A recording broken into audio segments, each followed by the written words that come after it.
Welcome to another exploration into the darker corners of American history, stories that remain as mysterious as they are unsettling. Before we begin, take a moment to let us know in the comments where you're watching from and what time of day or night this narration has reached you. It's always intriguing to see how far these accounts travel and when they find their audience. With that said, let's journey back into the past. In the shadowed hollows of the Ozark Mountains, where mist clings to ancient ridges and whispers carry farther than they should, there exists a story so disturbing that historians have deliberately buried it for over a century and a half. It's the tale of Catherine Bell, a woman whose very name was once forbidden to speak aloud in the mountain communities of southern Missouri. Even today, you won't find her story in any official record, any textbook, or any historical account of the Ozarks. The silence itself has become part of the legend. But silence, as any mountain dweller will tell you, has a way of making stories grow stronger, not weaker. And in the deep hollows where the wind still howls through skeletal trees, old-timers still lower their voices when they speak of the woman who walked through fire and left only ash and terror in her wake. This is that story, the one they didn't want you to hear. The first fragments emerge from yellowed newspaper clippings, barely legible after decades of careful hiding. A single line in the St. Louis Daily Missouri Republican from October 1860. Strange reports from Ozark counties continue to disturb civil authorities. No elaboration, no details, just that cryptic warning buried between advertisements for patent medicines and notices of riverboat schedules.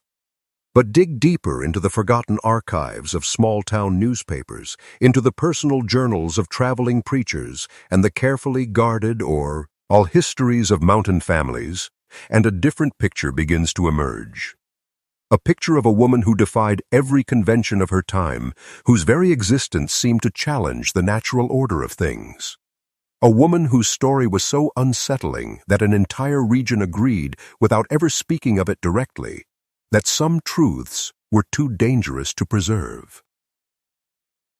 The legend begins not with Catherine Bell herself, but with the land that shaped her. The Ozark Mountains of 1860 were a world unto themselves, a realm where civilization had only recently begun to take root among the ancient hills and hidden valleys. This was frontier country in the truest sense, where survival depended not on the comforts of town life, but on an intimate understanding of the wilderness and its secrets. The communities that dotted the landscape were small and isolated. Van Buren, perched on the banks of the current river, served as a trading post for trappers and farmers brave enough to venture into the deeper hollows. Salem, to the north, was barely more than a cluster of log cabins surrounding a modest church where Reverend James Green delivered fire and brimstone sermons to congregations who knew firsthand that evil could take many forms. These were people who lived close to the edge of the known world, where the line between civilization and wilderness was thin, and where older, darker traditions sometimes held sway over Christian doctrine. The current river itself served as a lifeline for these scattered communities, its clear waters carrying news and goods between settlements that might otherwise go months without contact with the outside world. Along its banks, at places like Big Spring and Round Spring, families would gather for rare social occasions, sharing news, trading goods, and passing along the stories that bound their isolated community together. But even in this landscape of hardy pioneers and self-reliant settlers, there were places where even the bravest souls feared to tread. Deep hollows where the sun never seemed to penetrate fully, where the trees grew too thick and the shadows lingered too long. Places where the old Cherokee and Osage peoples had once performed ceremonies that predated Christianity by countless generations, and where some claim those ancient powers still lingered, waiting for someone bold enough or foolish enough to call upon them. It was into this world of superstition and isolation, of Christian faith wrestling with older beliefs, that Catherine Bell was born around 1835. The exact date and location of her birth remain mysteries, lost to the same deliberate forgetting that has obscured so much of her story. Some accounts place her origins in the hills around Howell County. Others suggest she came from even deeper in the mountains, from places that didn't yet have names on any map. What is known is that Catherine Bell was different from the moment she arrived in the scattered communities along the current river. She was a woman alone in a world where women rarely traveled without male protection, yet she seemed to need no one's help to survive in the harsh mountain environment. She possessed an encyclopedic knowledge of the healing properties of plants and roots that grew wild in the Ozark forests, knowledge that seemed far too extensive for someone of her apparent age. Local families, struggling with illnesses that no doctor within hundreds of miles could treat, began to seek her out. She would appear at their cabins with small cloth bags filled with mysterious herbs, mixtures that could break a fever when nothing else would work, or ease the pain of childbirth in ways that seemed almost miraculous. Mothers whose children had been given up for dead found those same children playing. In their yards, after a visit from Catherine Bell, the color returned to their cheeks, their laughter echoing through the hollows once again. But for every life she seemed to save, whispers began to follow in her wake. Farmers noticed that livestock grew sick and died after Catherine passed through their holdings, especially if they had previously refused her help or spoken ill of her methods. Children who had once played freely in the woods began to disappear, sometimes for days at a time, returning with no memory of where they had been, but speaking in hushed tones of a kind woman who had shown them wonders in the deep forest. The people of the Ozarks were no strangers to folk medicine and the old ways of healing, but there was something about Catherine Bell that went beyond traditional remedies. She seemed to know things she had no way of knowing, which families harbored dark secrets, which marriages were troubled by infidelity, which men had cheated their neighbors in business dealings. When she looked at you with those dark eyes that seemed far older than her face, it was as if she could see straight through to your soul. Reverend James Green, the Methodist preacher who ministered to the Salem community, began to hear disturbing reports from his parishioners. Wives whispered that Catherine Bell had appeared in their dreams, offering solutions to problems they had never spoken aloud. Husbands claimed to have seen her walking through their fields at night, her figure glowing with an otherworldly light that hurt to look upon directly. Children woke screaming from nightmares filled with visions of a woman who beckoned them toward dark hollows where unspeakable rituals took place beneath the light of the full moon. The good Reverend, a man of sincere faith but also practical understanding of frontier life, initially dismissed these accounts as the product of overworked imaginations and the natural suspicion that isolated communities often developed toward outsiders. But as the reports continued to accumulate, each more disturbing than the last, he began to wonder if something genuinely sinister had taken root in his mountain parish. The turning point came during the harsh winter of 1859, when a series of events occurred that would cement Catherine Bell's reputation as something far more dangerous than a simple folk healer.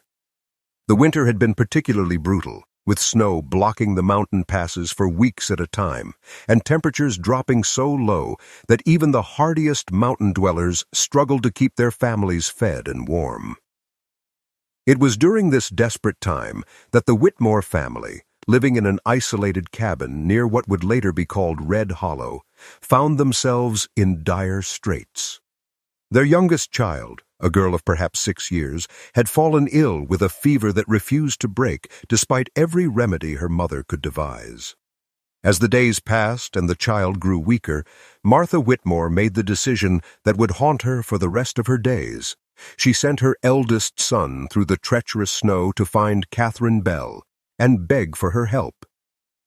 Catherine arrived at the Whitmore cabin on a night when the wind howled through the mountains like the voices of the damned. She examined the sick child by candlelight, her hands moving over the small body, with a gentleness that seemed at odds with the growing rumors about her nature. She prepared a tea from herbs she carried in a leather pouch, ingredients that filled the cabin with an aroma both sweet and unsettling, like flowers blooming in a graveyard. The child's fever broke within hours, and by morning she was sitting up in bed, asking for food and speaking of strange, wonderful dreams, filled with dancing lights and singing voices. The Whitmore family offered Catherine whatever payment they could manage, but she waved away their attempts at compensation with a smile that never quite reached her eyes.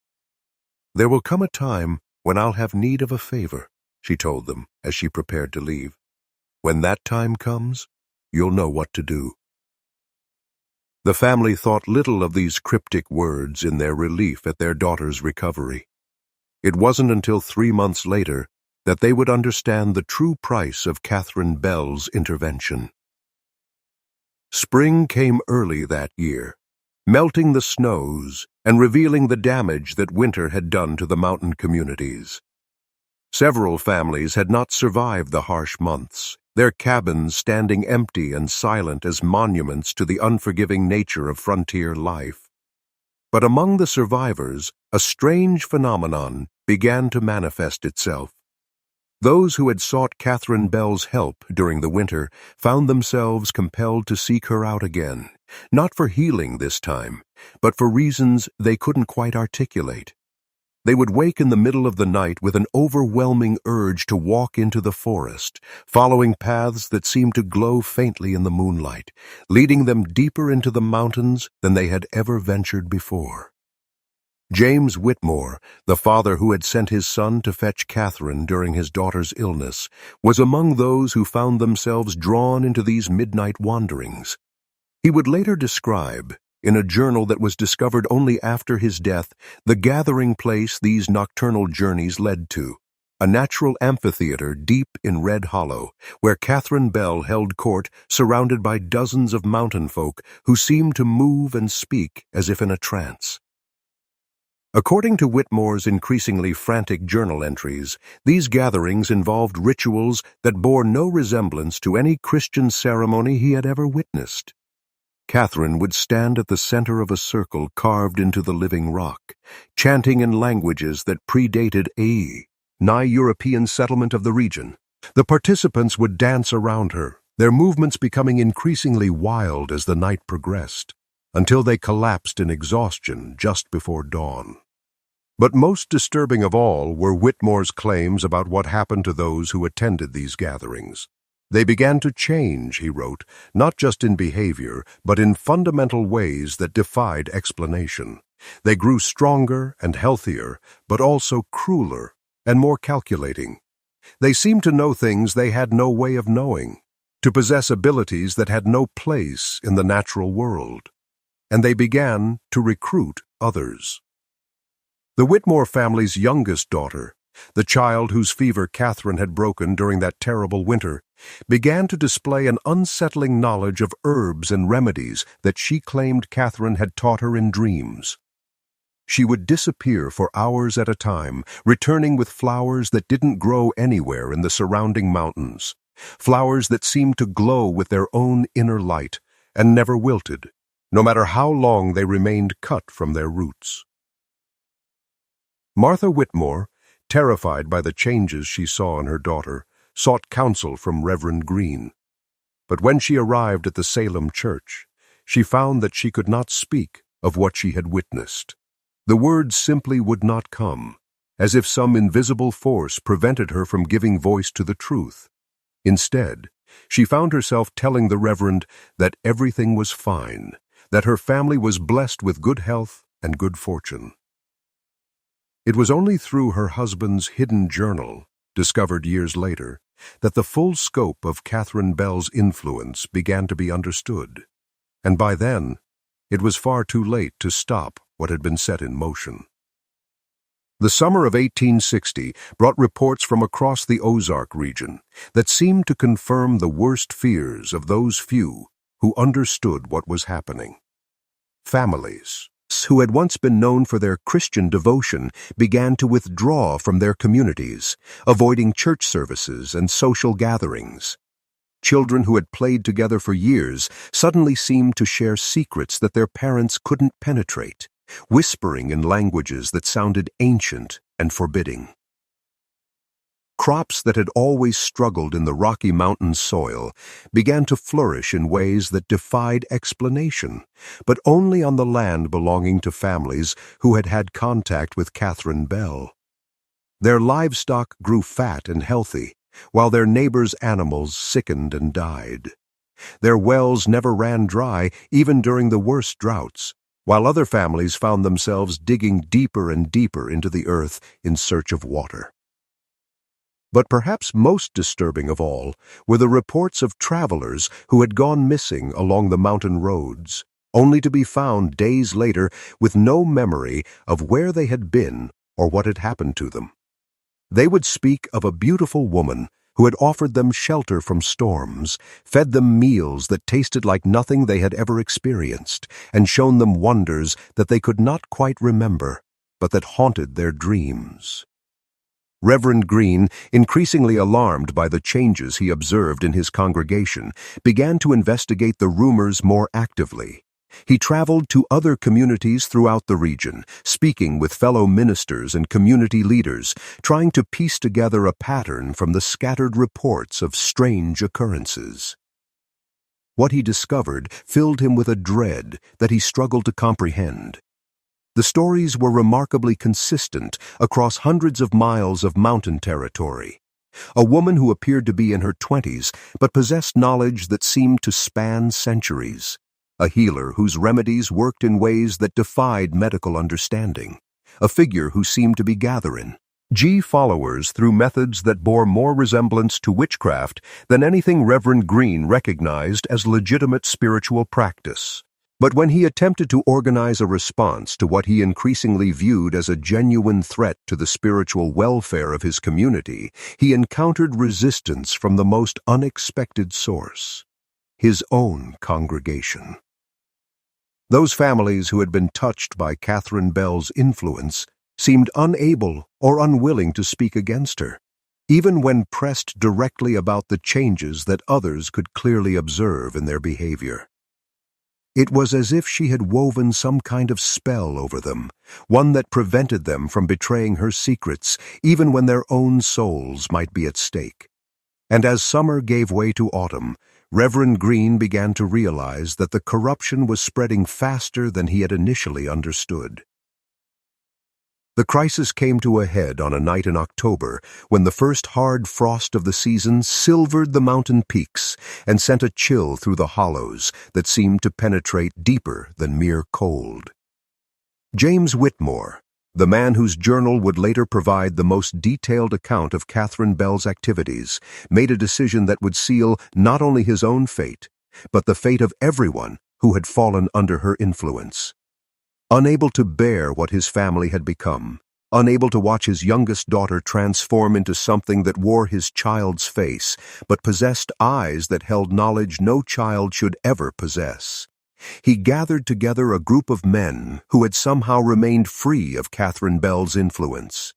They armed themselves with rifles and torches, with Bibles and crucifixes, with every weapon both physical and spiritual that they could think of. And they set out for Red Hollow to confront the woman who had brought such corruption to their mountain home. What they found there would become the subject of whispered stories for generations to come, stories so disturbing that those who told them always insisted they were merely legends, folk. Lore, tales spun around winter fires to frighten children into good behavior. But the physical evidence of what occurred that night remained long after the witnesses had taken their secrets to their graves. The men arrived at Red Hollow just as one of Catherine's gatherings was reaching its climax. By the light of their torches, they could see dozens of people from communities throughout the region, including many of their own neighbors and family members, arranged in concentric circles around a natural stone formation that seemed to pulse with its own dark energy. Catherine Bell stood at the center of it all, no longer the modestly dressed woman who had appeared at cabin doors offering healing herbs. Instead, she wore robes that seemed to shift and flow like liquid shadow, and around her neck hung ornaments that caught and reflected the firelight in ways that hurt to look upon directly. Her voice rose and fell in cadences that seemed to reach into the listeners' very souls, words in languages that predated any human settlement of the Americas. The confrontation that followed defied every expectation the armed men had harbored about how such an encounter might unfold. When they called out their challenge, demanding that Catherine release her hold on their families and neighbors, she turned to face them with a smile that contained no trace of fear or surprise. It was as if she had been expecting them, as if their arrival was simply another element in whatever dark ritual she was conducting. "You have come to witness the birth of a new age," she told them, her voice carrying clearly across the hollow despite the distance between them. "Your old ways, your old God, have failed to protect you from the hardships of this harsh land. I offer something far more powerful, far more immediate in its rewards." James Whitmore, speaking for the group, demanded that she release their loved ones from whatever spell she had cast upon them. Catherine's response was to gesture toward the assembled crowd, inviting him to look more closely at the faces of those he claimed to want to save. What he saw there shook him to his core. These were not the faces of people held against their will, not the expressions of victims of some supernatural coercion. Instead, he saw joy, fulfillment, a kind of transcendent happiness that he had never witnessed in all his years of attending church services and prayer meetings. Whatever Catherine Bell was offering, those who had accepted it seemed genuinely grateful for the transformation it had brought to their lives. But it was when his own daughter stepped forward from the crowd that James Whitmore truly understood the magnitude of what they were facing. The child who had once been his pride and joy, whose laughter had filled their mountain cabin with warmth and light, now moved with a grace and confidence that belonged to no 6-year-old child. When she spoke, her voice carried harmonics that seemed to resonate in the very stones beneath their feet. "Father," she said, "you cannot save us from something we do not wish to be saved from. Catherine has shown us wonders beyond your imagination, granted us abilities that make us more than merely human. Why would we choose to return to the cold comfort of your prayers when we could have the warm reality of her gifts?" The child extended her hand toward him, and in her palm rested a flower unlike any that grew in the Ozark Mountains, its petals shifting through colors that had no names, its fragrance carrying promises of knowledge and power beyond human understanding. "Join us," she whispered. "Join us, and you will never know hunger or sickness or fear again." But James Whitmore, for all his faults and failings, was a man of genuine faith. He had seen enough to understand that whatever his daughter had become, whatever any of them had become, it was not something that his God would recognize as good. With tears streaming down his face, he raised his rifle and fired directly at Catherine Bell. The bullet passed through her as if she were made of mist and shadow, striking the stone formation behind her and sending up a shower of sparks that briefly illuminated the hollow in harsh, unforgiving light. Catherine's laughter echoed off the canyon walls, a sound that seemed to contain all the mockery and derision that the mountain winds had ever carried. "Iron and lead have no power here," she told him. "This place is sacred to forces far older than your Christ, consecrated by ceremonies that were ancient when your ancestors still cowered in European forests. You cannot unmake what has been made. cannot unbind what has been bound by oaths spoken in languages your kind has forgotten." The other men opened fire then, their rifles creating a thunderous cacophony that rolled across the mountains like the sound of the world ending. But every shot passed harmlessly through Catherine's form, and she continued to stand in the center of her circle, arms raised toward the star-filled sky, her voice rising in triumph as she completed whatever ritual the men's arrival had interrupted. What happened next would be remembered differently by each of the survivors, their accounts varying in details, but agreeing on the essential impossibility of what they witnessed. The stone formation began to glow with an inner fire that cast no heat, but seemed to burn away the very air around it. The assembled crowd of Catherine's followers began to sing in harmonious voices that created melodies no human throat should have been able to produce. And Catherine Bell herself began to change.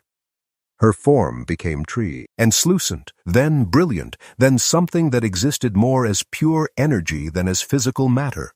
She rose from the ground, floating above the stone circle like a figure from some ancient religious painting. But where such depictions typically conveyed holiness and divine grace, Catherine radiated something far darker and more complex.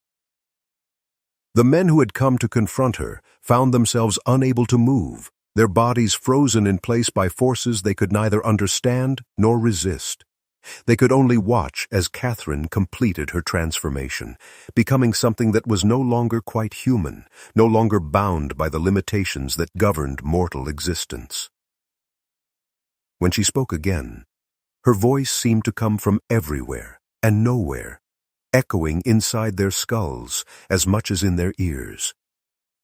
"You have witnessed the birth of something new in this world," she told them, "something that will grow and spread until every hollow in these mountains knows its power.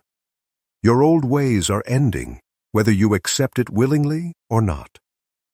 But James Whitmore, even in the grip of whatever supernatural force held him immobile, was not ready to surrender to despair. Drawing upon reserves of faith and determination that he hadn't known he possessed, he began to recite the Lord's Prayer, his voice barely audible at first, but growing stronger with each word. The effect was immediate and dramatic. Catherine's luminous form flickered and wavered, and for a moment her face showed something that might have been surprise or even fear. The other men, encouraged by this sign of vulnerability, began to join their voices to his, creating a chorus of Christian prayer that seemed to push back against the darkness that had gathered in the hollow. But their moment of hope was short-lived. Catherine's followers, still arranged in their concentric circles, began to counter the prayer with chanting of their own, words in languages that seemed to twist and coil like living things, creating harmonies that just made the very air seem thick and oppressive. The battle that followed was fought not with weapons of steel and gunpowder, but with words and will, with faith set against faith, in a contest that would determine the spiritual future of the entire region. On one side stood the handful of men who represented the Christian traditions that had been slowly taking root in the Ozark Mountains, while on the other stood Catherine Bell and her followers, channeling powers that predated Christianity by millennia. The contest might have continued until dawn, might have ended with the complete victory of one side or the other, if not for an intervention that no one had anticipated. From the darkness beyond the hollow came the sound of approaching hoofbeats, dozens of horses moving at full gallop across the treacherous mountain terrain. A company of Union soldiers, traveling through the mountains on some mission related to the growing tensions that would soon erupt into civil war, had been drawn to the hollow by the sounds of gunfire and the strange lights that flickered above the trees. They arrived at Red Hollow expecting to find Confederate irregulars or perhaps a clash between rival family clans, the kind of violence that was becoming increasingly common throughout Missouri as the nation moved toward war. Instead, they found a scene that their military training had not prepared them to comprehend. Their captain, a pragmatic man named William Morrison, who would later rise to the rank of colonel before being killed at the Battle of Wilson's Creek, ordered his men to surround the hollow and demand an explanation for what they were witnessing. The arrival of the soldiers broke the supernatural deadlock that had held the hollow in its grip. Catherine Bell's luminous form began to fade, her followers scattered in confusion, and the oppressive atmosphere that had made the very air thick and threatening began to dissipate. But even as her power waned, Catherine managed to speak one final prophecy that would haunt the mountains for generations to come. "This is not an ending," she told the assembled witnesses, her voice growing fainter as her form became increasingly translucent. "It is merely the first chapter of a story that will unfold across decades. I have planted seeds in this soil that will grow in darkness, roots that will spread through every hollow and creek bed in these mountains. And when the time is right, when the old ways have weakened and the new world has forgotten the lessons of the past, those seeds will bloom into something that will make tonight's gathering seem like a child's game."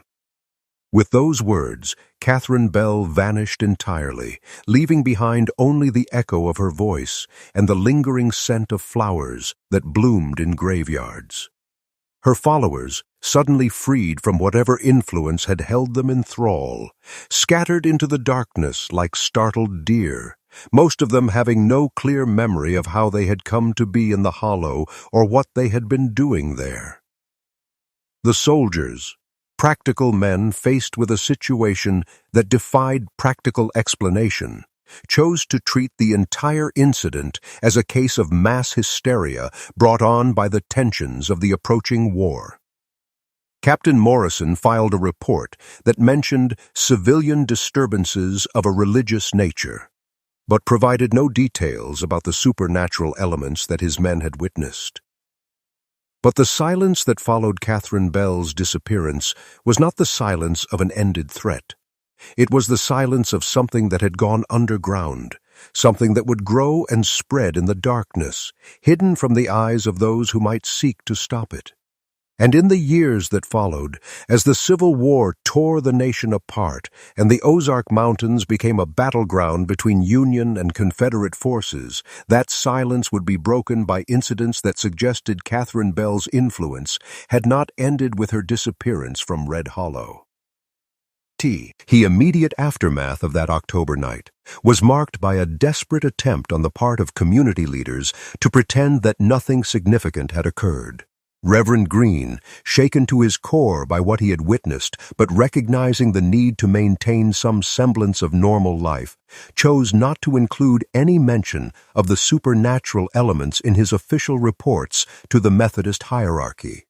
Instead, he wrote of spiritual confusion brought on by the hardships of frontier life, and the need for increased vigilance against false prophets and those who would lead the faithful astray. But privately, he began to compile a detailed record of everything he had learned about Catherine Bell and her activities. This document, written in a cipher of his own devising and hidden behind a false wall in the Salem church, would not be discovered until the building was renovated in 1923. By then, the events it described seemed so fantastic that most historians dismissed it as the product of an overwrought imagination, the kind of religious hysteria that was common among frontier preachers of the period. James Whitmore's response was more direct, but ultimately no more effective. He gathered his family and left the Ozarks entirely, settling in Kansas, where he hoped to escape the influence of whatever forces Catherine Bell had unleashed. But his youngest daughter, the child whose mysterious illness had first brought the family into contact with Catherine, never fully recovered from her experience in Red Hollow. She would wake screaming from dreams, filled with visions of a woman made of light and shadow, dreams in which she was called to return to the mountains and take up the work that Catherine had begun. As she grew older, these dreams became more vivid and more specific, including detailed instructions for rituals and ceremonies that she claimed Catherine was teaching her. During her sleep, by the time she reached adolescence, the girl had begun to display abilities that terrified her parents. She could predict weather patterns weeks in advance, could diagnose illnesses by touch, and could locate lost objects by methods that seemed to have nothing to do with conventional searching. Most disturbing of all, she began to speak of the mountains calling to her, of a destiny that awaited her in the hollows where Catherine Bell had once held sway. James Whitmore, driven by desperation and the fear that his daughter was becoming something he could not protect her from, made the terrible decision to confine her to the family farmhouse, hoping that isolation from the outside world might break whatever supernatural connection she maintained with Catherine Bell's legacy. But the attempt only seemed to strengthen the girl's abilities, and her dreams became so vivid that she could describe in perfect detail places in the Ozarks that she had never visited. The situation came to a crisis when the girl, now 16 years old, simply vanished from her locked room one winter night. Despite an extensive search by local authorities and volunteers, no trace of her was ever found. James Whitmore would spend the rest of his life convinced that she had somehow returned to the Ozarks, drawn back by forces that his Christian faith could not combat. He would prove to be correct, though the full truth would not emerge for many years. Meanwhile, back in the Ozark Mountains, the effects of Catherine Bell's brief but intense period of activity continued to manifest themselves in ways that defied easy explanation. The families who had been most directly involved with her gatherings found themselves dealing with changes that went far beyond anything they had experienced during her visible presence in the region. Children born to these families after Catherine's disappearance displayed unusual characteristics from birth. They seemed to mature more rapidly than normal, developing adult reasoning abilities and emotional sophistication years ahead of their peers. They showed an instinctive understanding of herbal medicine and folk remedies that should have taken decades to acquire through study and experience. Most unsettling of all, they seemed to share a collective knowledge that transcended normal communication. Children from families separated by dozens of miles would show up at social gatherings, speaking of dreams and visions that were identical in every detail, as if they were all accessing some common source of information that existed beyond the physical world. The adults who had participated in Catherine's rituals underwent their own transformations, though these were generally more subtle and took longer to manifest. They became more successful in their farming and business ventures, almost as if they possessed an uncanny ability to predict market conditions and weather patterns. Their crops flourished even during droughts that devastated their neighbors' fields, and their livestock remained healthy during outbreaks of disease that claimed animals throughout the region. But this success came at a price that became increasingly apparent as the years passed. These families began to withdraw from the broader community, forming a network of relationships that excluded those who had not been touched by Catherine's influence. They developed their own traditions and customs, practices that bore only a superficial resemblance to the Christian observances that had previously united the mountain communities. Most disturbing to outside observers was the way these families seemed to age. While they remained healthy and vigorous far longer than their neighbors, when the effects of time finally caught up with them, the deterioration was rapid and dramatic.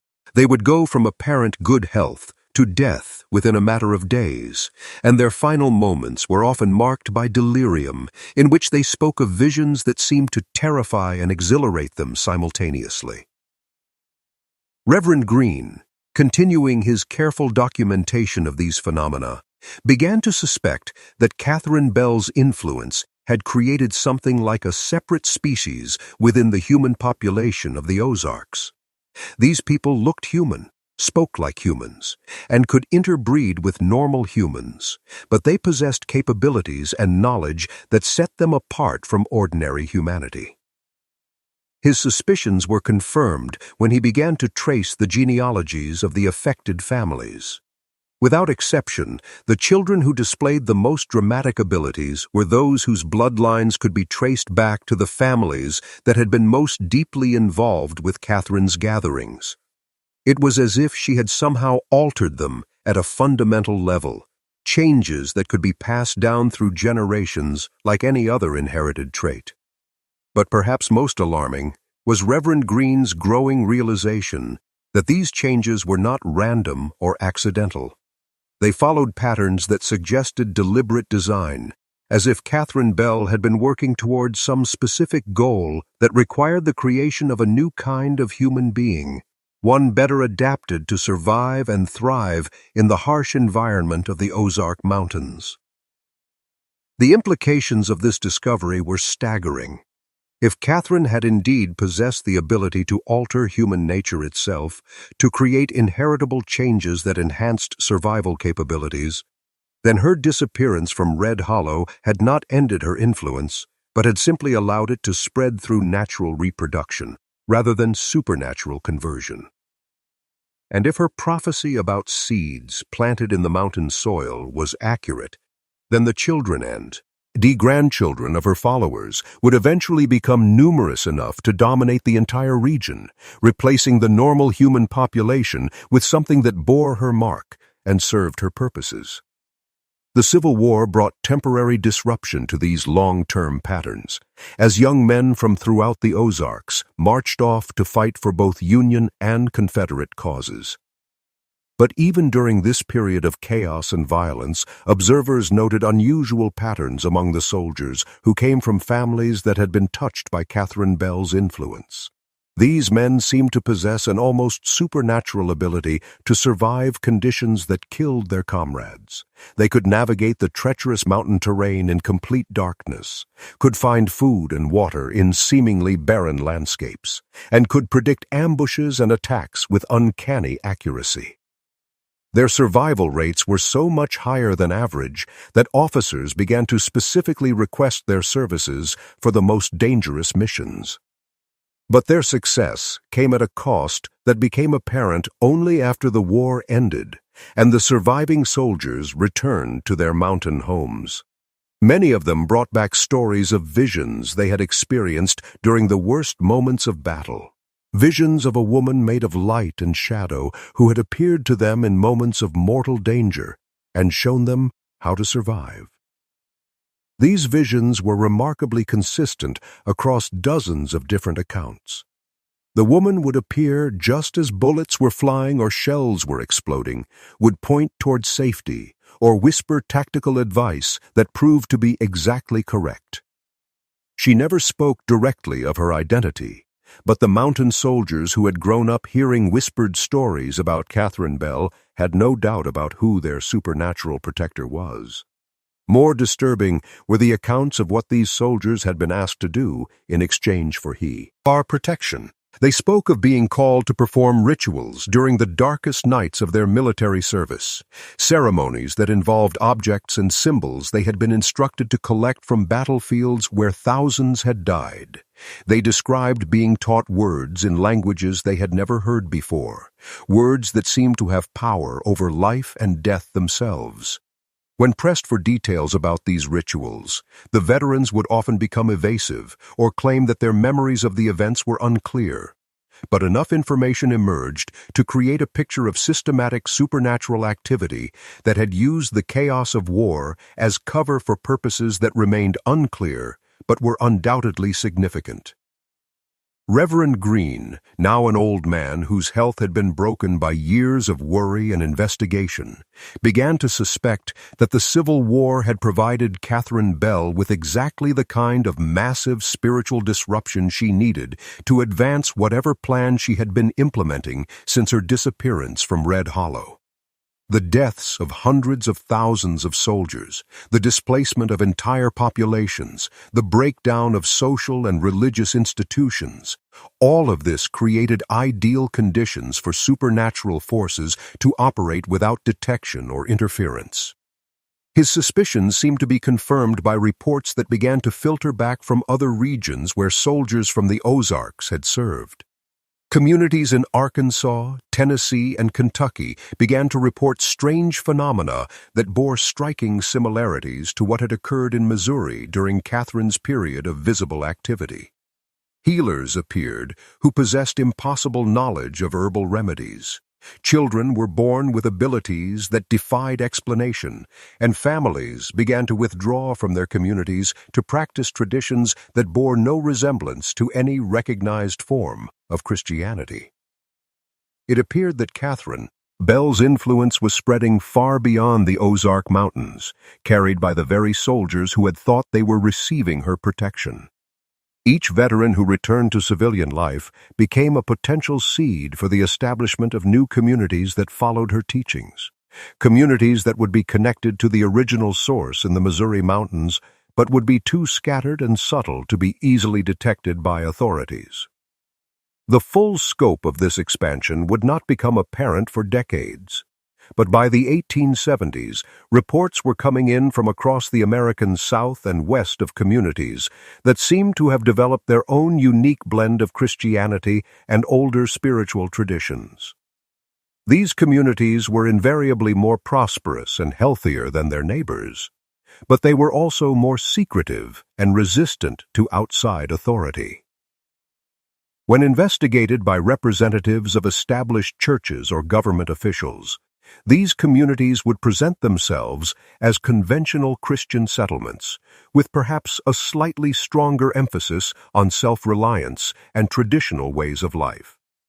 But travelers who stayed longer or who were invited to observe their private religious practices often reported ceremonies that seemed to draw on pre-Christian sources and that were led by individuals who possessed knowledge and abilities that could not be easily explained.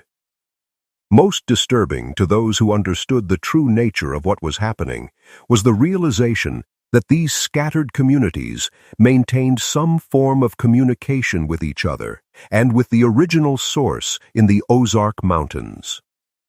Visitors would sometimes encounter individuals who spoke of recent events in distant communities as if they had witnessed them personally, despite having never traveled more than a few miles from their birthplace. This suggested that Catherine Bell had not only created the ability to alter human nature, but had also established some form of supernatural communication network that allowed her followers to coordinate their activities across vast distances. The implications of such a capability were staggering, suggesting that what had begun as a localized incident in the Missouri mountains had evolved into something approaching a parallel society that existed within but separate from normal American civilization. Reverend Green, now nearing the end of his life and increasingly isolated by his knowledge of these developments, made one final attempt to alert the broader religious community to what he believed was an existential threat to Christian civilization in America.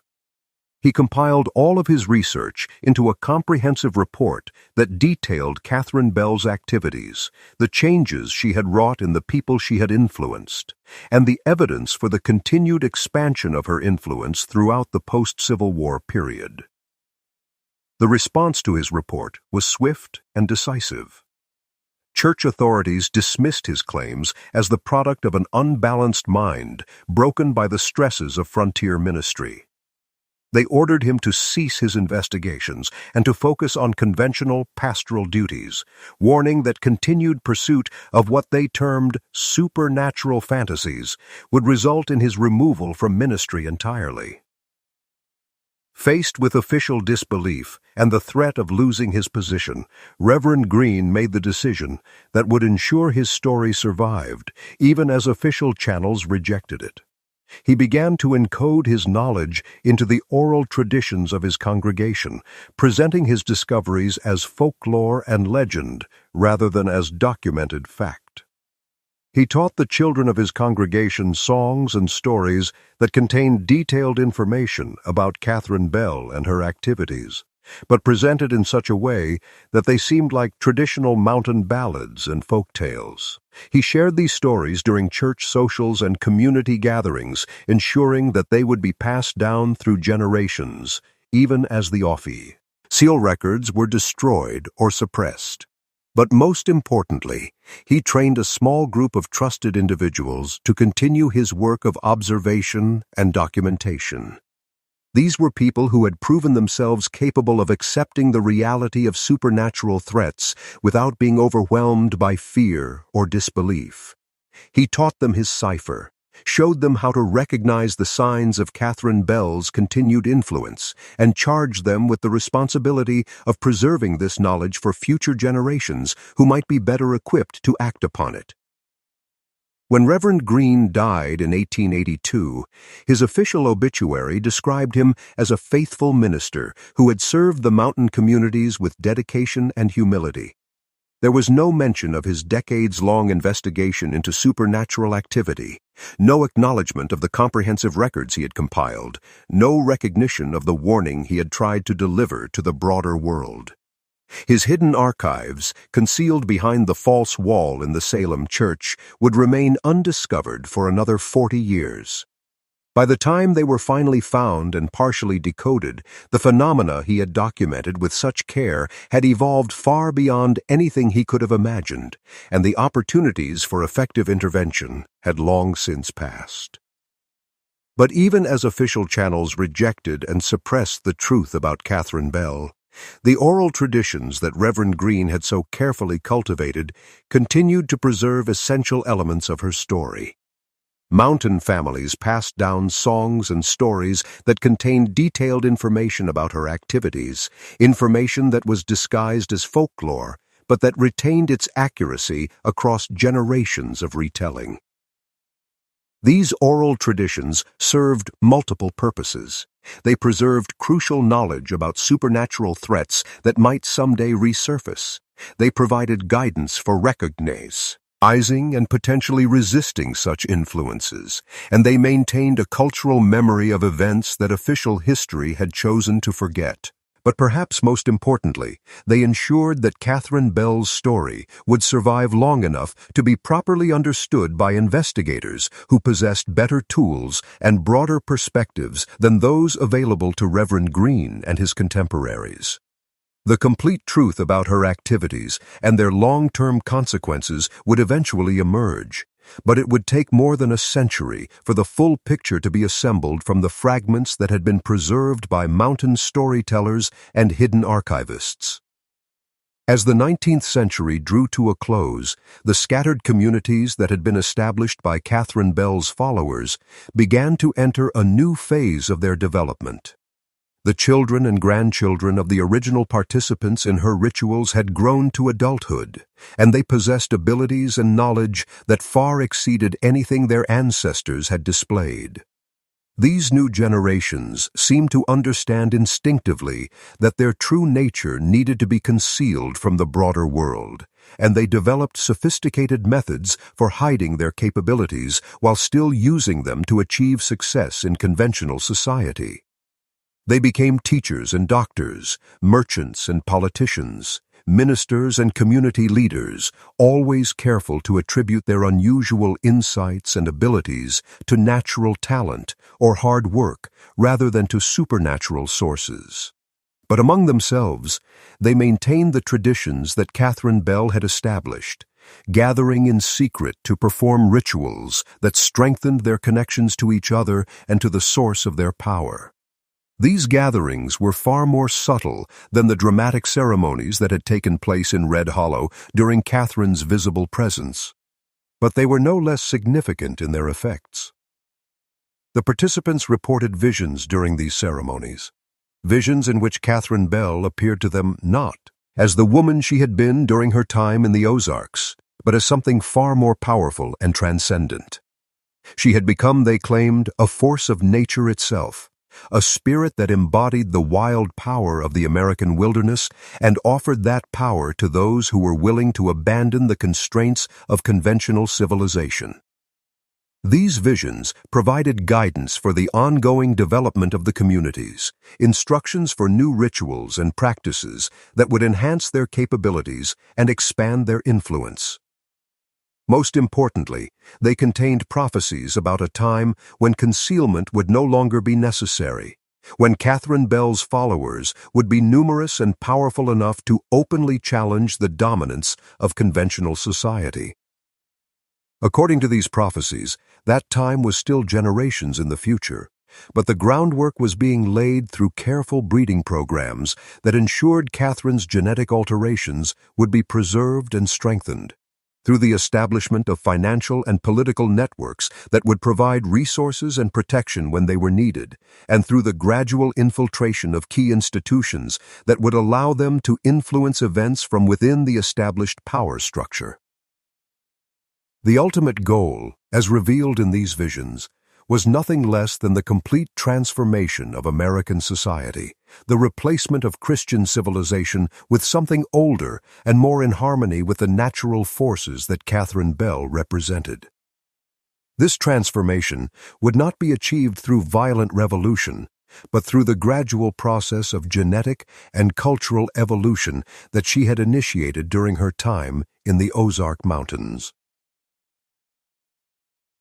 By the dawn of the 20th century, this process had advanced far enough that scattered investigators began to notice patterns that suggested the existence of some form of supernatural activity. Reports came in from across the American South and West of communities that seemed to have developed unusual prosperity and capabilities, communities that were invariably led by families whose genealogies could be traced back to participants in Civil War military units that had included soldiers from the Ozark Mountains. But these investigations were hampered by the same factors that had defeated Reverend Green's attempts to alert the authorities decades earlier. The phenomena were too subtle and too widely scattered to be easily documented. The witnesses were often reluctant to speak openly about what they had observed, and the official institutions that might have been expected to investigate such matters were resistant to acknowledging anything that challenged conventional understanding of reality. More significantly, Catherine Bell's followers had learned from the mistakes of their predecessors. They had developed sophisticated methods for discrediting potential investigators, for suppressing evidence that might expose their activities, and for ensuring that any official reports would be dismissed as folklore or the product of overactive imaginations. The result was a situation in which the truth about Catherine Bell and her legacy remained hidden in plain sight, preserved in oral traditions and folk songs, documented in hidden archives and coded journals, but never acknowledged by the institutions that claimed authority over historical truth and cultural memory. This situation would persist for decades, allowing Catherine Bell's influence to continue its slow but steady expansion across American society, creating a hidden network of communities and individuals who possessed capabilities and knowledge that set them apart from normal humanity, but who remained invisible to those who might have been expected to notice and respond to such developments. The true scope of what Catherine Bell had accomplished during her brief visible presence in the Ozark Mountains would not be fully understood until well into the 20th century, when investigators armed with better tools and broader perspectives would finally begin to piece together the full picture of what she had set in motion during those fateful months in 1860. But by then, her prophecy about seeds planted in mountain soil would have proven far more accurate than even her most devoted followers could have imagined. The transformation she had initiated would have spread far beyond the American South and West, would have established itself in positions of real power and influence, and would be approaching the moment when concealment would no longer be necessary or desirable. The story that had begun with whispered rumors in isolated mountain communities would eventually grow into something that challenged the very foundations of modern civilization, something that forced humanity to confront uncomfortable truths about the nature of reality. and the limits of conventional understanding. But that confrontation still lay decades in the future. For now, in the early years of the 20th century, Catherine Bell remained what she had always been, a legend too disturbing to be officially acknowledged, a story too dangerous to be preserved in conventional historical records, a truth too transformative to be safely revealed to a world that was not yet ready to accept its implications. The legend lived on in the voices of mountain storytellers, in the encoded documents hidden behind church walls, in the genetic legacy carried by descendants who might not even know the true source of their unusual abilities. It waited, as Catherine Bell herself seemed to be waiting, for the right moment to emerge from shadow into light, from folklore into acknowledged reality. And in the deepest hollows of the Ozark Mountains, where the mist still clings to ancient ridges and whispers still carry farther than they should, that moment continues to approach with the patient inevitability of mountains themselves, grinding forward grain by grain, year by year, generation by generation, until the day when the seeds Catherine Bell planted in 1860 finally bloom into their full and terrible potential. The story ends where it began, with silence. But it is not the silence of an ended tale. It is the silence of something that grows in darkness, something that waits for its time to come. And in that silence, for those who know how to listen, Catherine Bell's voice can still be heard, whispering promises and prophecies that may yet reshape the world in ways that few can imagine and fewer still would welcome. For the legend of Catherine Bell was never truly about one woman or one time or one place. It was about the eternal struggle between the old ways and the new, between the wild forces of nature and the constraints of civilization, between the mysteries that lurk in the shadows of human understanding and the bright certainties that we use to convince ourselves that we know and control the world around us. And that struggle continues, in forms both subtle and dramatic, in places both remote and familiar, among people who may never have heard Catherine Bell's name, but who carry forward the legacy she established in those haunted hollows of the Ozark Mountains more than a century and a half ago. The legend lives on, because legends like this one never truly die. They simply wait, patient as stone, enduring as the mountains themselves, for the moment when the world is ready to acknowledge the truths they have preserved through generations of careful telling and retelling. And when that moment comes, as Catherine Bell's followers believe it inevitably will, and the story that began with whispered rumors in isolated communities will finally claim its place in the official record of human history, no longer banned or suppressed or dismissed as folklore, but recognized for what it has always been, a testament to forces and possibilities that challenge everything we thought we knew about the nature of reality itself. This story ends, but many await. Subscribe so no tale escapes you.